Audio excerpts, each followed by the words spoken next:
Hey guys, so I wanted to go and do a video about how Legatee ended up having heart surgery at the age of 6 months. It was a long journey. I'm gonna try to sum it up and put it into a short video with just kind of like our major events and what led up to it.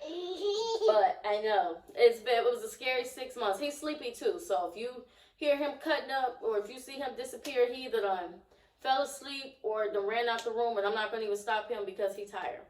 But Legacy was born September 11th, out of all days.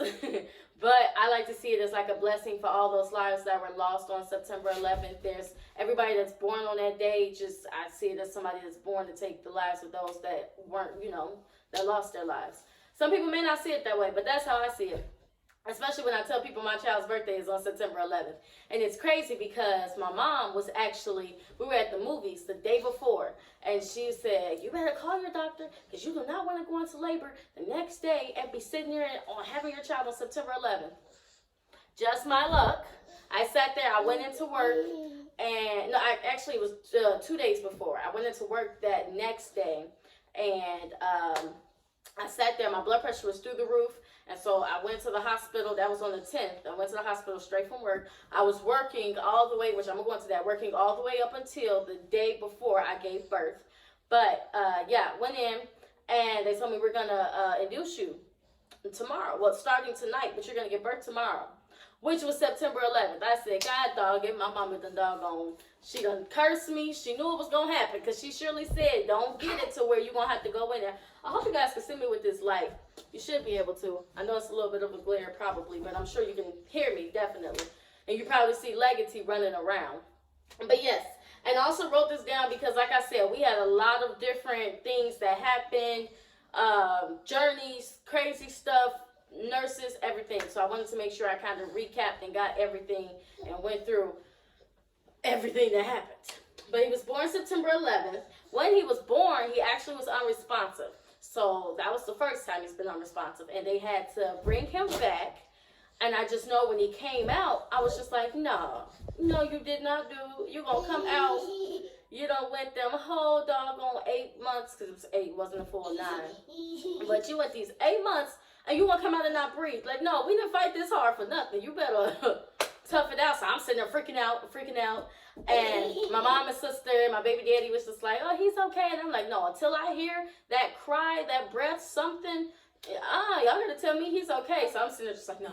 I remember my sister looking at me because she was recording, and she's just like, ooh, shit. Like, it was a scary situation. They did not know if he was gonna start breathing, but I just kept saying, like, he got to pull through. He got to pull through. And he eventually started breathing after the nurses took him to the side and worked on him so hard. Thank you to IU, but yes, they worked on him so hard and got him to breathe. And the lady came over and she was like, you want to touch him? And I was like, I ain't killed the baby in I don't know how long. I don't know what to do, to how to touch, none of that. But I remember, I guess I didn't move quick enough. So she moved. You want me to get down too? She moved my hand for me to touch my child because I was still in shock that I had just gave birth. So then that was when he was born. He also was in the NICU for 6 days. He was, what was it? It wasn't your iron was low. You were, I'm going to think of the name of it by the end of this. But yes, he was in there in the NICU for about 6 days. And I ended up on bed rest before leaving because I had walked into the room and my family didn't know kind of what happened because everybody was gone. So I was going in to check on my baby. And when I walked in there, the nurse had the IV because they can't find his IVs, which is partially my fault, partially his daddy's fault. But they couldn't find his vein for his IV, so she had to put it through his head. And they had did that the night before, and his dad had me like, they told him to take me out, let me step out so I wouldn't see it.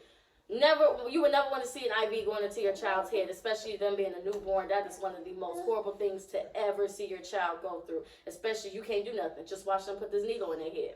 So they put the needle in the head. By the next day, when I finally had went back in and the IV was already in there, the IV came out. And I was just like, the fuck? So the IV came out, and all the nurse said, I kid you not, was, oops. I'm not going nowhere. Was oops. I said, oops? What you mean, oops? And yes, y'all, she said oops, and the blood was everywhere, all over the room, every freaking where. And then they wonder, you See us? Go, go, go, go, go, go. Lottery is his new song, y'all. Come back here. But yes, so they seen, there was blood all over the room, and it just made my blood pressure go through the roof. So, hey. So, like I said, there was blood everywhere all over the room. My blood pressure went through the roof, and they put me on bed rest, and I could not see my child. I even snuck over there to try to see my child, and the nurse came back and was like, you have to go into the room. And I was just like, how, y'all trying to get me to breastfeed? How I got to go into the room? And nobody could understand that my blood pressure was through the roof because I had just seen a needle fly out of my baby's head and blood fly all over the room. And all the damn nurse had to say was, oops. Like, oops. Say oops. I know, baby, stop doing whatever you're doing. I know. So then, speed up a month, which is when Legatee was sitting in his, it was like a rocker chair, and it was the one with the one with the lights, and it had a little spinny thing. But yeah, so it's a little baby rocker to rock them to sleep. And I was in the kitchen, and my ex-husband was actually in the living room with him. Me and my sister were in the kitchen, and he was just like, something's not looking right. I don't think he's breathing. So I'm running across the room and running, and my sister's running in there too, and we're just like, no, he's not breathing. He was just like a hunched over state, just blue. His lips were blue at the mouth, and I panicked. I didn't know what to do. I froze. I was just like, oh. This is it, shit. He's gone. I don't know what to do. My sister was the one who came to the rescue, and I called 911, and she pushed me out the way. She pushed my mom out the way, and she gave my son, the paramedics talked her through it on the phone, but she gave my son CPR to bring him back until the medics got there. And I can say she saved his life because, and it was shitty as a parent because I was just like, damn, I done saved my child's life, but I froze. And I talked to other parents, and they were just the same way. Like, when stuff like that happened, you just think, like, this is it. Your child is gone. And you get up, you fail. Your child is gone. And you just, you don't know what to do. There's nothing else to do. And so they rushed him to the hospital, and when we got there, they checked him for all of these different seizures. They put him on an EKG, an EEG, every G that you could think of. They hooked him up to it to see that there was nothing wrong mentally in his brain. But they figured that the reason that he was unresponsive was because he had his vomit was coming up. And so they had to do a surgery on him, which is called a pyloric stenosis. And that was at 1 month. So that was when his first surgery was at 1 month, and it was a pyloric stenosis. And they found that out, like I said, from him going to the hospital. They said that he was trying to hold his breath instead of to cut off his airway so that he wouldn't choke on the vomit that was coming up. And so the pyloric stenosis was to help with that problem. Mind you, he already had laryngomalacia and tracheomalacia, which laryngomalacia is a floppy airway. And then tracheomalacia is a floppy trachea, so that they don't stay completely open the way they're supposed to. So it made it a little bit harder for him to breathe. But also, when in October, like I said, he had the pyloric stenosis. I guess that was really it from October. But I mean, just having a major surgery on your stomach at 1 month old was enough to scare me. So going into, we had a couple of, I guess October, the end of October was all right, but it was recovering from the pyloric stenosis, which he ended up having this little knot on his stomach, and I didn't know what it was, but then it ended up being, first I thought it was a hernia, and then once it wasn't a hernia, now they're saying it's like some sort of birthmark that's there. He also had this birthmark in the back of his head, which was a port wine stain, which is what I believe they said it was called. It was a port wine stain. It was this red circle that was in the back of his head, and it always got so dry because he has I have eczema, but then his dad has eczema too, and his dad's eczema is really bad. So he ended up getting his dad's eczema, and his skin was just, oh my gosh, his skin was almost to the point that, sorry, Bailey, it was almost like I felt bad because with him being sick, he would go to the get down. I don't know what she's doing, y'all. But with him being sick, and we'll go to the doctor's office, and they'll be on called and say, hey, he's got to go down to they'll call the ambulance. He's got to go to the emergency room. Every doctor's appointment, I pretty much had to go in with an overnight bag packed, because it was every other one we were being admitted into the emergency room, because it always felt as if he was struggling to breathe. They said that he was retracting in his ribs, and the vomiting and the skin, and nothing was kind of just good to where it needed to be. But crazy thing is, while all of this was going on, his dad told me that I was making it all up.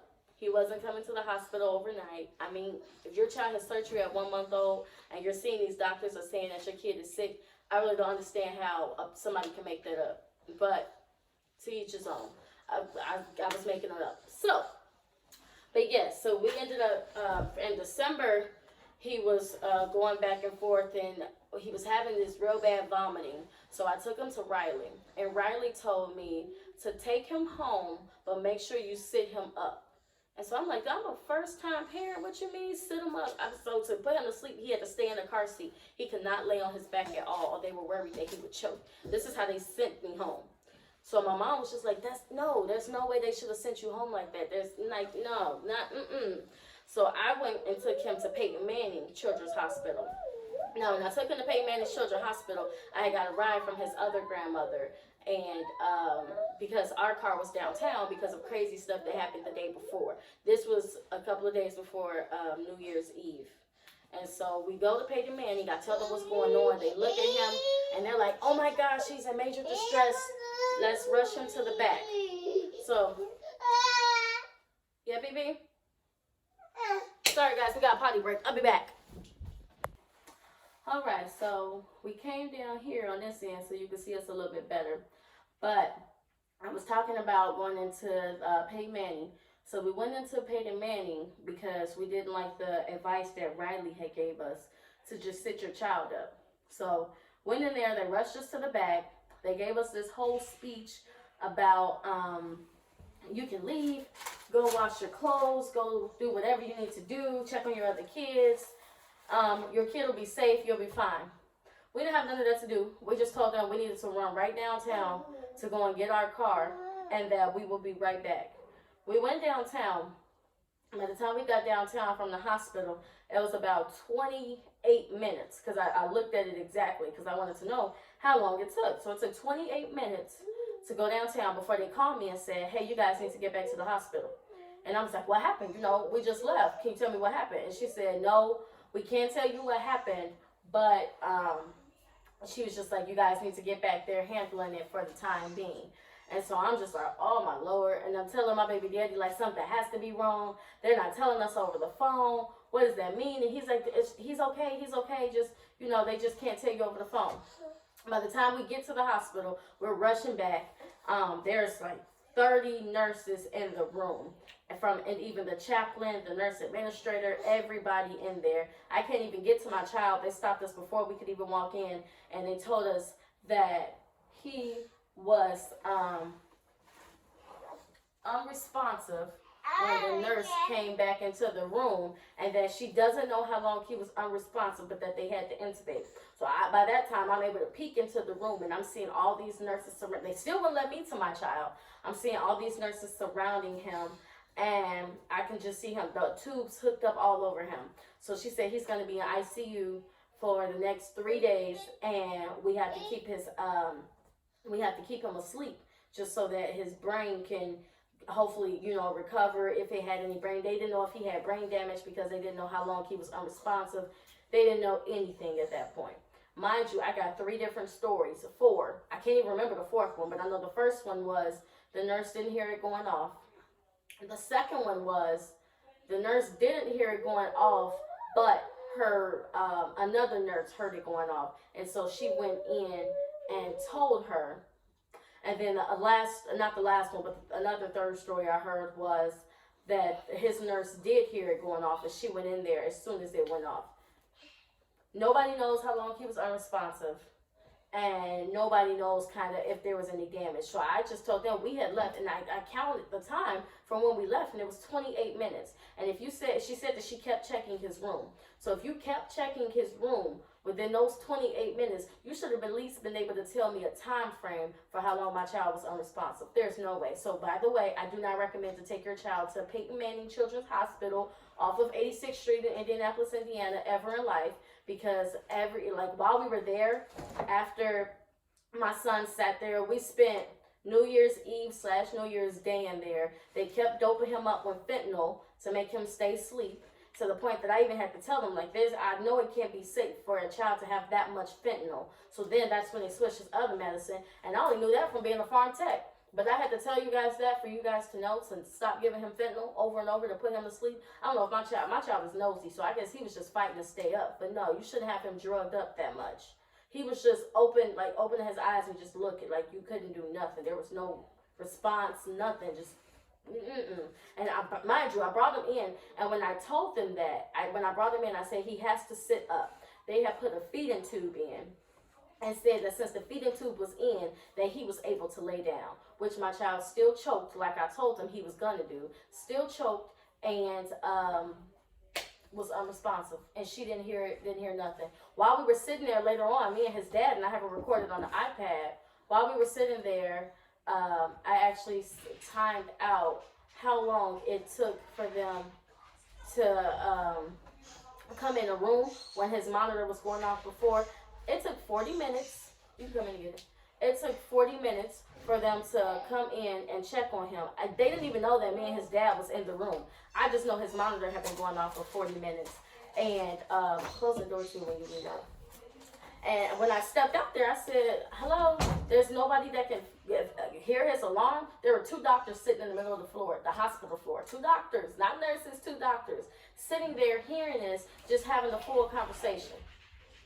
So I said, you guys can come in and check. I said, this is why he was unresponsive for so long the first time, because these monitors are going off and you guys aren't checking them. You're just thinking that these are children, so they just kicking the probes off of their foot. No, none of that. Y'all didn't check on my child. And so he was unresponsive. And now this time we're actually in the room. And like I said, 40 minutes and no nurse has came in here to check on him. His monitor just going off. And I even told his dad, let it go off, because I want to know what happened when my child was unresponsive. And now I know. And so when I went and I asked them, I said, well, what needs to happen? Because you guys aren't, you're not figuring out what's going on. And nobody's hearing his monitors going off. They kept telling me over and over, we're understaffed. We're trying the best that we can. That should never be an excuse for a hospital, is that you're understaffed. So I told them, after hearing that excuse so many times, well, do you need to discharge him and I take him to another hospital so that they're staffed enough to take care of him? Because he's too serious for y'all to be understaffed. That's when they discharged us the next day with the feeding tube and everything, because they don't want to hear my mouth no more. And I said, that's fine. I'd rather take him to another hospital than have him sit in this hospital, Peyton Manning Children's Hospital, and die because you guys are understaffed and can't take care of your patients. No, it's not going to happen. So they discharged us with a feeding tube. The feeding tube was so difficult. They put the feeding tube down his nose, it was an NJ, down his nose into his stomach. And it was so easy to pull out. They had it taped to his face. And mind you, I told you his skin was already messed up. And I also forgot to put this note in there because it pissed me off. But there was I don't even think she worked for IU, but there was a paramedic who came and picked my son up and took him to IU. And he had, like I said, really bad eczema. And she kind of was she made a disgusted face at him and was like, what's wrong with his face? And I said, he has eczema that I have a dermatology appointment and I'm trying to get it fixed. You guys, I know my child's not dirty. He's the last thing from dirty. And for this paramedic to sit there and act as if she was so disgusted to touch my child because of his eczema, it pissed me off. So I was just like, really? This is a child. And I'm sure you've seen worse things on patients that you haven't been scared to touch, but you think my child is dirty. I don't know if it was because of the area I was in, she was like mildly racist, or she just, maybe that wasn't the field for her. But Avon paramedics, I'm calling everybody out because there was so much stuff that just happened with my child that I feel like should not have happened. And even when I finally met with this dermatologist, she even told me there was no way a paramedic, my sister even wish I would have told her, but there was no way a paramedic should have ever made you feel like your child was disgusting and that she didn't want to touch your child. But that's that situation. So my son had this feeding tube in. And when he had the feeding tube in, it kept coming out. And I had returned back to work. So he was kind of staying with Nana, Dad. We were alternating to do the feeding tube. And I remember I got off work one time, and I just got off at 8, and my son pulled his feeding tube out. And I just looked at my baby daddy, and I said, dude, we can't. We not. We was just in the emergency room. Like, no. This is every 2-3 days we back in the emergency room to get this feeding tube out. So I called his doctor. I said, hey, I just got off work. This feeding tube just came out again. Can y'all please tell me something that we can do to hold off, so that he was only getting 1 ounce every hour dripping through his feeding tube. So we had a screaming baby on top of that. So screaming on top of him, not wanting this feeding tube in, he's also only getting 1 ounce of milk every hour. Yeah, I felt so bad for my baby because I know he was hungry. And me and his dad was trying to give him applesauce to try to help. But he wasn't even supposed to be on regular applesauce yet. But we was just like, we can't. Like, our baby sitting here starving, hungry, crying. We losing our mind because we can't imagine. This was like the short amount of time that I was staying with my baby daddy. Well, we were staying together. But, yeah. And so in November, that's when I returned back to work. So all of this was going on. When the stuff happened at Peyton Manning Children's Hospital, Walgreens told me that there was no reason that I should be sitting up at the hospital because my child was just sitting there. So all I was doing was sitting there, and that I should be able to return to work. Now, if somebody just told you that their child was unresponsive when they left to go and get their car, and they don't have anybody to watch them, like I said, I didn't have anybody to watch my child because half the time my son's father was saying that I was making up illnesses. So this time he happened to be there when he was unresponsive, but I was scarred from hospitals all the time after that. And so for them to tell me that you need to just come up here and leave your child at the hospital, no, I'd rather give up my child than do that. And they discriminated against me so bad from that. Mind you, I told you I worked for Walgreens with no other technicians. All the other technicians quit or got fired and all the other stuff. And I worked all the way up until the day before I gave birth. For them to discriminate after I have my child and to tell me, basically, we can't work with you. Your child just sitting up at the hospital. So forget Walgreens. That's them. But after we left from the feeding tube, when we got the feeding tube done, we did the feeding tube for a couple of days. We were still in the hospital, in and out, by myself, in and out. And trying to just get the feeding tube down, getting his breathing treatment down. I did good with the feeding tube for a little bit. I'm not gonna lie. I feel like everything that my son put me through with him, not even saying it's his fault, but just everything that we went through, it made me prepared and able to take care of my next child a lot easier. I can't say I'm actually happy that I had a child with maybe a little bit more difficulties than a normal child would have been. Because now I feel like you can throw anything at me and I'm going to handle it. My next child, like, your mom's going to be good. She had to be strong for this one, so we good. And so, yeah, we were in and out the doctor's office. The ER stays for every other doctor's visit. Then in February, while my son still had a feeding tube, while my son was still struggling, my son's father decided he wanted to put us out in the middle of the night. So with a sick child, because the dad didn't want to play their part and be a dad and wanted to still drink and smoke and party and go out every night and not sit at the house with the family, he put us out in the middle of the night. So I had a sick child. I went back to my house. And I just took care of my child from there. Then again on. We were only staying there for about 3 months. And then you just put somebody out with your child in the middle of the night. A sick child. I just want to repeat that again. But yes, we did good though. We bounced back. You guys see me now, and I don't even speak on my son's father like that often. But when I'm sitting here and I'm telling you guys about just the things that go on and how my child got to where he was, I just want to let you guys know it wasn't an easy journey. It's not even to bash him, but it's to let some moms know we go through the same shit. You gotta do this shit by yourself. Your baby daddy, the person who you think is like right there, y'all got this kid together, they will be one of the quickest ones to sell you out. And you just got to stay strong for your kid. Y'all see, I stay strong for my kid. He wouldn't know half the stuff I went through. Of course, not just because he's little, but just because I'm not going to put up that front for him. Put up that face for him to see all the struggles that we both went through. He just needs to know what he made it out of. And if he wants to know kind of all the journeys and stuff, that's on him. If he asks, I'll tell. But back into March, I had actually lost my job at Walgreens. So I went back there in November. I was working there from November, actually all the way until the end of February. And that's when they kind of been discriminating for that long. They tried to fault me for not having a babysitter. Mind you, my mom was actually the person who I was alternating shifts with. And so they tried to fault me for that because they would schedule us both. We set up a schedule to let them know we were switching off, so we needed to work opposites. And they still would purposely schedule me and my mom and say, well, hey, if I, like, you guys got to figure it out. It's like, I gave you my availability. If this is my availability, how are you going to fault me for, if you agreed to it and then now you want to go back on it because you don't have enough employees. So no, that's Walgreens. They do not give a shit about their employees.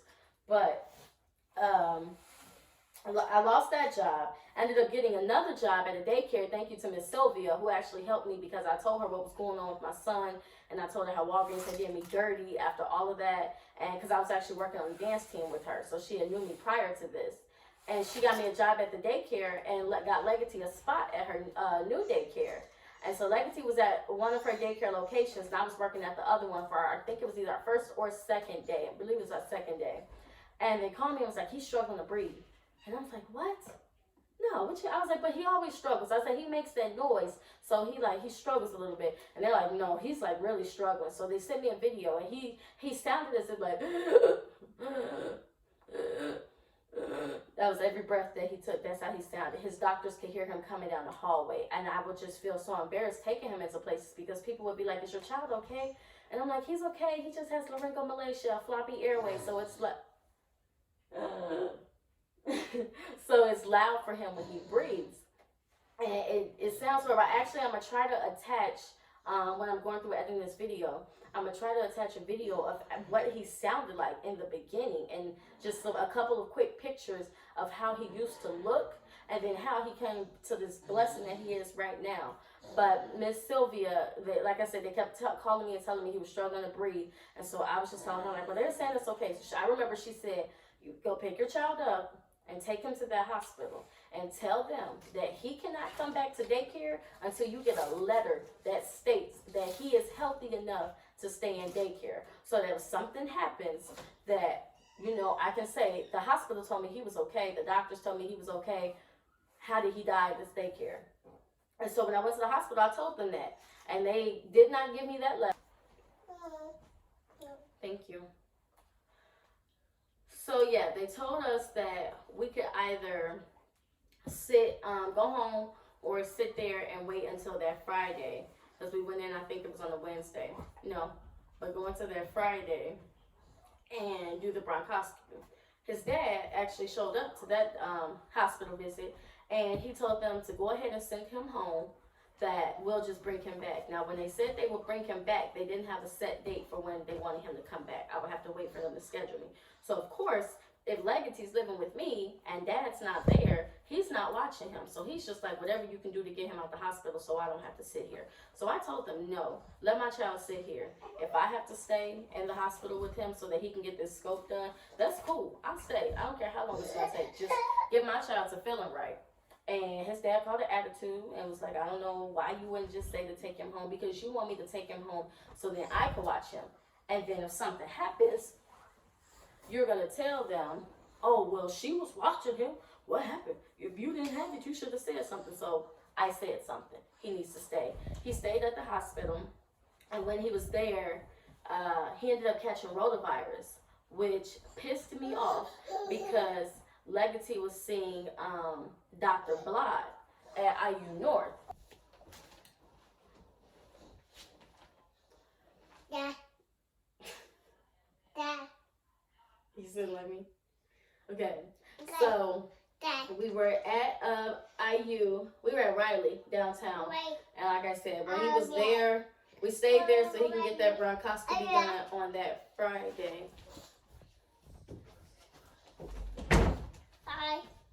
Sorry. On that Friday. And while we were waiting, Legacy ended up getting rotavirus, which, like I was saying, Dr. Blood was his pediatrician. And every time I went into his doctor's appointments to make sure he was up to date on his shots and everything, she kept telling me, yes, he's up to date, he's fine, he's good. But when I called and asked how did he get the rotavirus and if he had got that vaccine, because Riley was able to pull up that he had never gotten it, she told me she didn't give it to him because she didn't feel that it was healthy enough for him to have, because it was, I guess, one that you drink, and since he had been having drinking problems, that she felt that that wasn't something good for him. But I told her, as a doctor and as his mom, you could have at least came to me and told me and said, hey, he's not up to date on his vaccines, he needs this vaccine, but I don't feel that it's safe. So then I could give the final say so and say, hey, yeah, if you think it's not safe, okay, cool. Or, no, I want him to have that because he's going in and out of the hospital so much, which is what happened. He was going in and out of the hospital so much, and since he was in the hospital, he ended up contracting that rotavirus because she didn't give him the vaccine, and she also didn't tell me that she didn't give him the vaccine. So, I switched his pediatrician immediately. He never went back to her. I told her, like, I'll see what I can do about an attorney and get all that figured out because I'm not understanding. And I definitely reported her for malpractice because I don't understand how you just gonna tell somebody they're up to date on vaccines and they're not. And so then, and then after that, we finally got him cleared the rotavirus. So the rotavirus, had explosive diarrhea, and it was very contagious. So every time the doctors and nurses would come in, everybody had to have, it looked like kind of how it does now with the coronavirus going on. They had to have the PPE gear on. I think that's what it's called. But yes, they had to have that gear on. If you could put that in the closet, he won't take it. So he won't stand on it, because otherwise we won't be using it. You can walk across, I'm fine. But they had on that PPE gear so that nobody could contract it and nobody could get it. And it was crazy because I was like, I brought him in for something else, and he done contracted this virus. And his pulmonologist and doctor said that they hadn't seen the rotavirus at the hospital in years. So I'm just like, well, it had to be here already because I know he didn't contract it from anybody else. But it was the fact that he didn't have that vaccine, so it kind of just made him very susceptible to it, and that's how he ended up catching it. But then also, well, after we finally got the rotavirus clearance and got that cleared, my baby just looked at it as if, I even told my sister, I was like, my baby's dying slowly. Like, he just looks like he's deteriorating. The virus, I guess, made him so sick. And I think I ended up catching a little bit of the virus, too, because I felt horrible. But I couldn't say anything, because if I said anything, they were going to try to make me leave. So I was like, I got to get my immune system up. I got to get myself together, because I can't leave my child in this hospital. Because daddy won't come up here. My mama coming up here after she get off work. So my child not going to be in this hospital by herself. And it was crazy because my child's grandmother didn't want her son there, but she wanted to be there. Weirdest shit ever, if you ask me. But hey, that's how that went. So I couldn't just leave my child up at the hospital. And then also, I guess you're looking around. They were trying to tell me that they weren't going to do the heart surgery because they did the bronchoscopy and they saw that he did need some help. They saw that he really had the severe tracheomalacia and the severe laryngomalacia, and that, he wasn't going to be okay just not doing anything. So his pulmonologist, Dr. Montgomery, had to fight with the cardiovascular surgeons because they had never done that surgery before at Riley. And they wanted to make sure that they actually wanted to do that surgery on him or just give him a trach. I didn't want the trach because I've seen people with the trach, like after the trach and what it looks like, and it's like that hole in your throat. No offense to none of them, but I just didn't want that for my child. And so I remember one lady came in and told me, well, they made their mind up and they're just going to do a trach. When I tell y'all, I called the Tennessee Children's Hospital and the Ohio Children's Hospital. Yes, so I was on the phone with the Ohio Children's Hospital and the Tennessee Hospital so quick telling them I need a second opinion, that they weren't just going to put this trach into my son's throat, and Legatee, you're going to get put out. That made you think twice. So after that happened and they start getting info and they kept coming in and asking, are you sending things to different hospitals, and are you doing this and are you doing that? And I said, well, yes, I am, because you guys aren't just going to put a trach in his throat and say, oh, okay, well, deal with it. And so that's when another doctor and his pulmonologist came in and said, well, we never made that decision. I'm still waiting to talk to the cardiovascular team to get a decision. And that's when I was like, oh, okay, well, if y'all still debating, then I can sit here and stay. But if y'all already got y'all decision made, that's not what I'm agreeing to. And I'm not just going to say, go ahead and stick that in his throat. So his pulmonologist ended up coming in, I think, on the last day of debate, because I feel like they had 2 meetings to sit down and talk with him. And they had to have everybody on the cardiovascular surgery team in agreement to want to do it, along with Dr. Turrentine, who was the surgeon. And so they all said yes, and they agreed to it. And he got the surgery done. And I remember when he got the surgery done, I keep telling y'all, I've been sitting in this hospital by myself. Moms, if your child is sick and you're in that hospital by yourself, you got it. Don't let nobody think that you don't got it. So it was just, I couldn't get sick because I couldn't leave my child in there. And I was told by my child's other side of the family, I won't even go into particular anymore, but I was told that it was a woman's job to stay at the hospital and not the father's job, not a man's job. So for any other women out there that was told that, don't believe that shit. But if you gotta be at the hospital by yourself, then you got it, you good. But don't ever let nobody tell you that it's not the dad's job or not a man's job to be at the hospital to help raise your child and make sure your child is okay too. But yes, so I made sure I stayed in the hospital with Legatee all the way up until before his surgery. And it really pissed me off because before his surgery, me and his team of doctors and everybody had got everything situated for him to go into surgery the next day. And his father and their family came up there and woke him up after I put him to sleep, and then took their asses home and said, we're going to go home and get some sleep so that we can be back here early in the morning for surgery. They hadn't been coming. And the day before, they want to come up there and wake him up once we got him to sleep, and then left him up all night for him to have to be up the next morning for surgery. Then came to the hospital the next day for surgery for nothing. They came up there because there was someone else up there that they were visiting, but they came up there and they hadn't been up there. So I just feel as if you weren't there from the jump, don't try to show up on the day of a surgery and act like, oh, we've been here the whole time and y'all all loud and cursing and all that. No, don't do that shit. No. Baby. So, yes, that was that. He got the surgery. We were upstairs in the cardiovascular room floor, and there everything was so particular because all of those patients have had some sort of heart surgery, open heart surgery, so they're all susceptible to germs and bacteria. So you have to be extra sanitary, extra careful, all of that. And they gave me the hardest time because my child's father, who had not been up there before, decided he wanted to come up there after the fact and got six social workers involved into my child's case because he wanted to pick and choose when he wanted to come to the hospital. He wanted me to leave my child in the hospital so that he could come and visit, when sometimes he would show up for a visit, sometimes he wouldn't. He was supposed to show up on Easter. He actually asked them to have me leave the hospital on Easter so that he could see Legatee.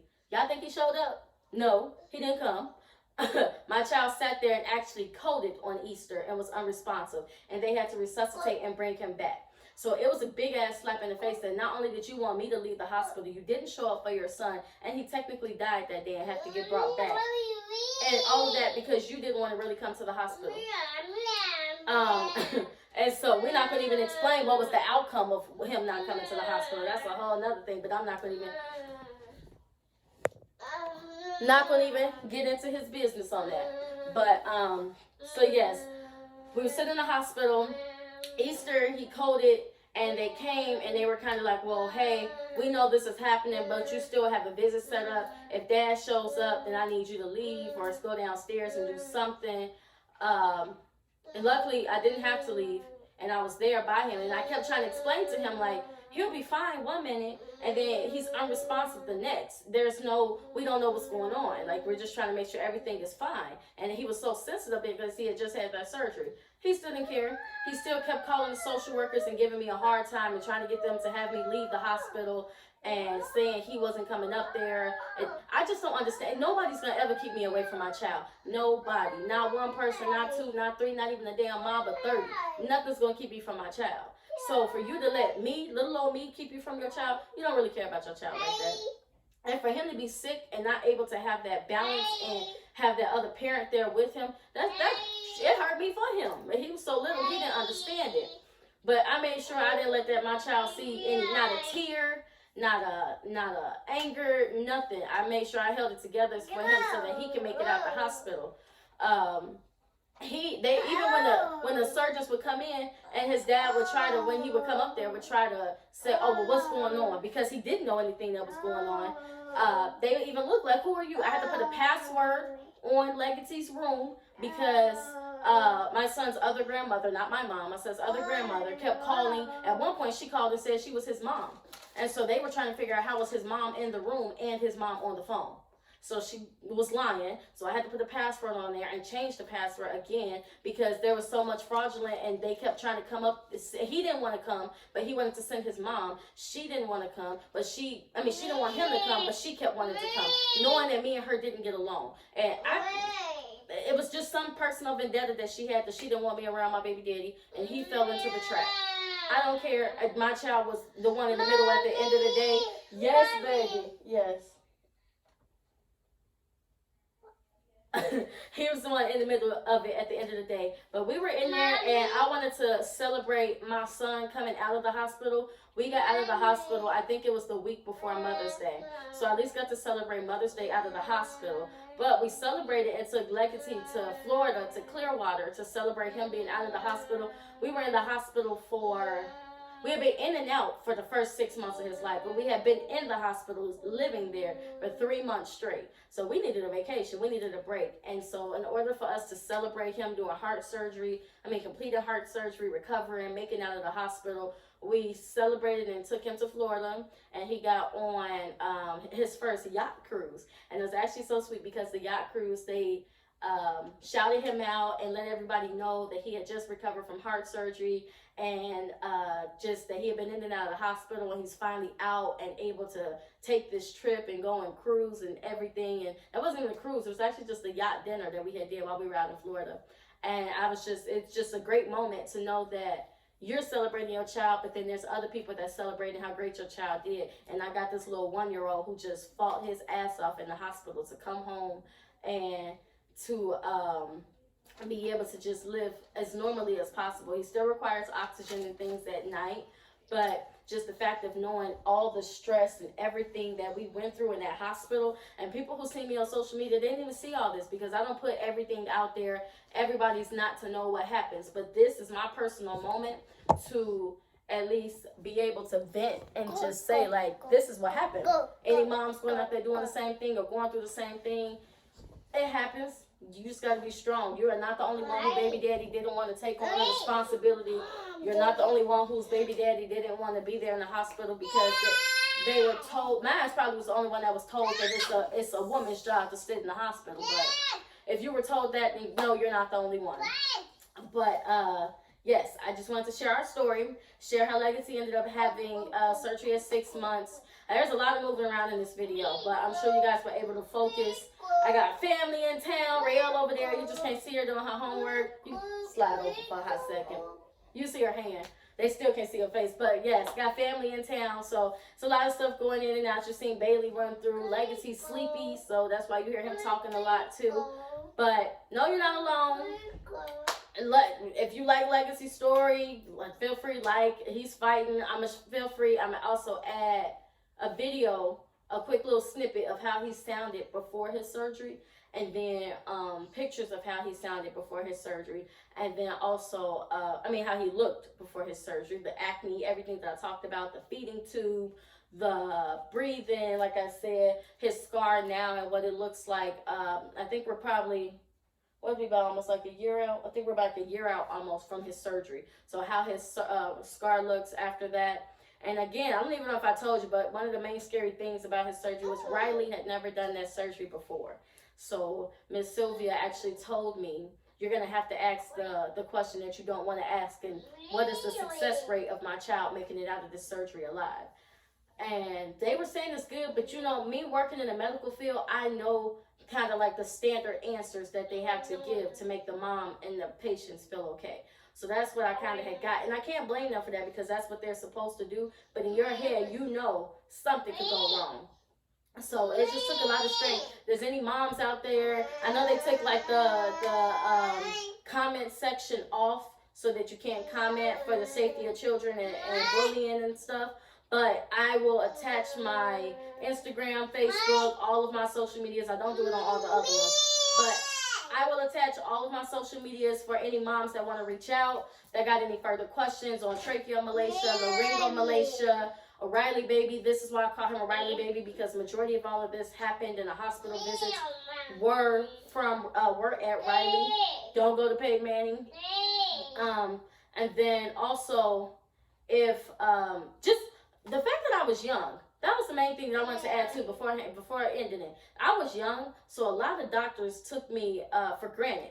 And like they wouldn't tell me things, or they tried to keep things from me. Working in a pharmacy helped when it came to medication and certain things, because we would joke in the pharmacy and say, if only doctors knew that this would do this so they could stop doing that. So I kind of had that knowledge too to help. But the fact of me being young, they did not take me serious. That's why it took 6 months for Legatee to have that surgery. And if it had not been for Miss Sylvia pushing me and telling me, like, you can't come back to work until you find out what's wrong with your kid and get that letter, because nobody else told me to get that letter, but get that letter saying he's okay to go to daycare and, you know, he'll be fine, I would have still been sitting here trying to figure out how my son could be normal. So don't let them push you around because you're young. Don't let them push you around because you may think you don't know what you're talking about, because some of the time you may know what you're talking about. I knew what I was talking about, and they didn't think I knew what I was talking about. But a big thank you to Miss Sylvia. Hopefully she watched this video, but thank you to Miss Sylvia for pushing us to go into that hospital. Again, moms, if you want to vent, talk, advice, anything, I'm going to attach my social medias. Feel free to hit me up. A lot of people think that I may be a mean person or I don't look like I talk to people. I love talking. Y'all see I got this vlog. I don't care about talking. If you need any advice, girl, mom to mom, anybody to talk to, tracheomalacia. I'm actually in the tracheomalacia and the laryngomalacia group where we talk about the different things and you see the different babies. So yes, feel free to hit me up. Anything. I appreciate you guys for hearing Legatee's story. Just stay strong on our path. Stay watching our videos, and you will see how he prospers into a little young man from where you guys will see where he started. And then you see him right now. Otherwise, he would have said bye. But I want to say bye, you guys. I hope you again enjoy Legatee's story. Feel free to message me. Anything, you can't comment like I said, but message me, talk to me. My social medias are there. You guys are like our second family now since we have this little channel. We just talk to you guys. Bailey, you looking? I guess Bailey came to say bye. So me and Bailey are saying bye without Legatee. Okay, so yeah, so we were...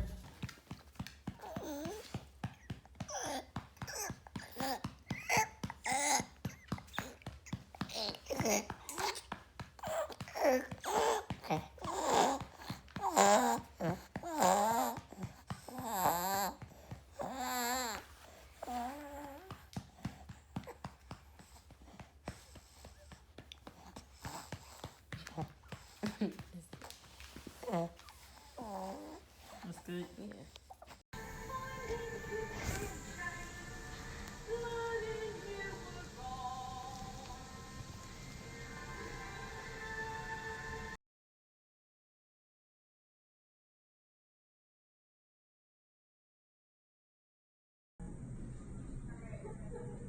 You guys are awesome. It's the technology. Right? Do you have your video on? Mm-hmm. So this is the airway right here, the blue part. Mm-hmm. And then this is the blood vessel that we're talking about, the innominate artery. Okay. And the reason that it looks like there's a gap there, like Dr. Majmudar was saying, is because it's squished enough that there's not a whole lot of air. And the blue is the actual air that's inside the windpipe. Okay. So there's not a whole lot of space left, and so it looks like there's like the airway stops here and then restarts, and it doesn't quite, it's just that it's squeezed. She